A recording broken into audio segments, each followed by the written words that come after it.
Hi and welcome. Martina here with the latest Spellbinders release. In this release, there is this amazing Hello Blooms stencil, which comes with a matching die and this super cute Hello sentiment dies, which is a die that comes in two parts. It has a shadow or base layer and the scripture, the detail layer. And I absolutely love these word or sentiment dies by Spellbinders. And I absolutely love the big, beautiful flower arrangement. And I thought I could just do some ink blending with these stencils. And you maybe noticed that there are these small holes in the stencil. They are amazing helpers to just align the four different parts of the stencil perfectly. And to make it even easier for me, I've been using a pencil and I just drawn these little circles onto my paper, so I just could drag the stencil over and align the blue dots and the holes in the stencil, and I knew I was perfectly aligned for the next layer. I usually don't use purple, but I thought it would be nice to have some contrasting colors and some, which yellow and purple are, and a nice pink and green with it. So it would be a very happy, lively, flower bouquet for spring. I am then aligning the second layer. You also see a very small number on the bottom left corner of the stencil. It's part 1, 2, 3, and 4. This is also very helpful if you're not used to these layering stencils, or I think it's very helpful. For my detailed parts, I'm using a smaller blending brush and a darker tone. The base of these smaller flowers was yellow, and then I've been using something mustardy for the details. Then I'm using a very bold and happy pink color for these three smaller flowers, which are like circling around the big center flower. And I'm very happy that I've chosen that pink and the purple because I really think it's very happy and bright and colorful. You also notice, or probably notice, that I'm not taking too much care of getting even results. And I have to mention that sometimes dye inks tend to somehow level out themselves, so they get a more even result if they just set. But also, I feel it gives a very nice, lively, and more real impression if not everything or every corner of the stencil is just perfectly blended. The details on the purple flower, I've been just stenciling with the detail stencil brush again in a darker purple or more reddish purple tone. I just I took or I've chosen colors that layer nicely, so I'm just adding slightly more color to get the details a little bit more contrasting to the first layer. For my leaves, I'm using a color that's not proper green and not proper blue, but I feel that as this is a very fantasy bouquet and I just took colors that I like and are not really proper, mirrors from nature, that I thought it would be total okay to just add a color which I think would fit nicely. I am then adding some more details to the centers of the flowers, to the purple and the pink ones.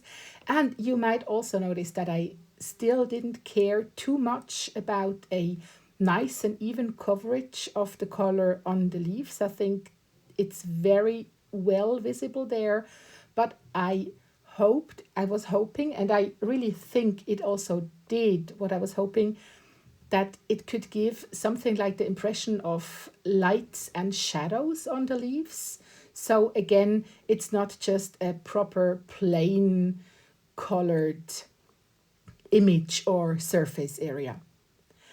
And now I'm already on the fourth stencil of that big stencil. I really think this is a fabulous stencil. The flowers align so much, so nicely. And it doesn't take much effort. You can stencil your flowers so quickly. I really think it was a real big pleasure to do so. And because I liked the stenciling and I had a big idea, I did 3 stenciled flowers which were absolutely similar. So I just knew I have enough material to go on with my ideas, because that's something I always feel is very important. If you have your stencils out, if you have your colors out, if you have your dies out, do 1 or 2 more than you would need, because if you need more, you already have it.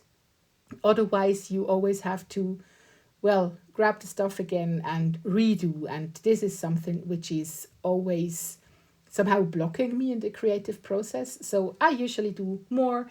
And if I have too much, I can always take it aside for another project. I have then been aligning the die to my stenciled flower, and I've been again securing the die with small pieces of washi tape just to make sure that it doesn't wiggle or shift during the time I've been sending it through my Spellbinders Platinum 6. I absolutely love the fact that I only had to send it through once and it has cut absolutely perfectly, and it did as well with all other flowers I have been die cutting. I have then been die cutting the the base layer and the detail layer from white cardstock. I just used the leftovers from my stencil flowers and from black cardstock. And again, if you're using a tweezer, these die cuts, they fall out so nicely and easy. I usually just use the tweezer for the detailed layer to go into these little holes and just poke through, and then the die cuts, they actually fall out. And now let's make a card with all this beauty. I have a card base which I will be gluing onto an actual card, and I thought it could be nice to have something like a flower framed card base on, or yeah, card base on this card. And I thought that I could just glue these flowers down with liquid glue and then just flip the card as soon as I've glued everything down and cut all the excess flowers off, and then just reuse the leftover pieces. This is something I do very often because, as we know, I don't like leftovers, I don't like scraps, and I like to use a lot of product sometimes. I'm now just, getting an idea of my card design, but I think I will stay pretty close to my first idea.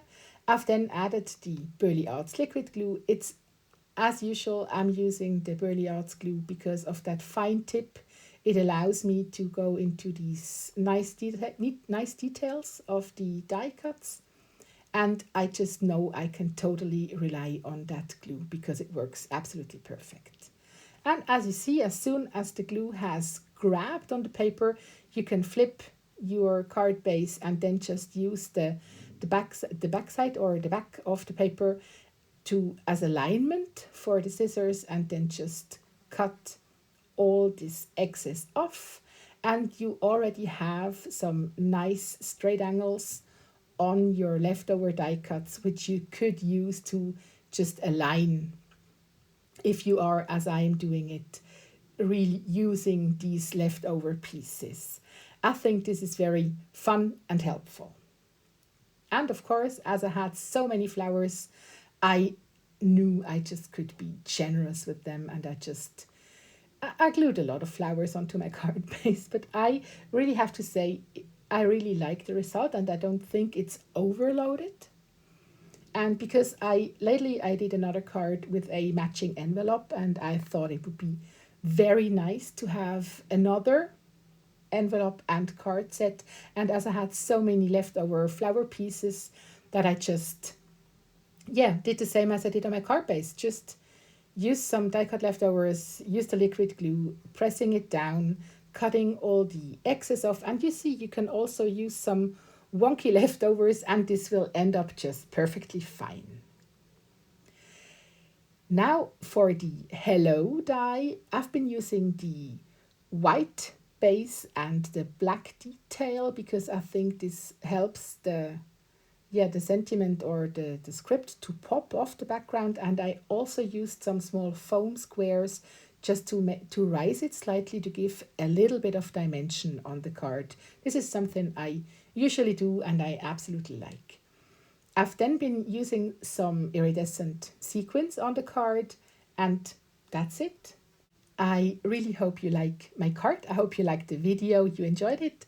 And on the end of the video, I will be sharing some detail shots of this card and of my other cards with this month's releases because there is another video coming up soon.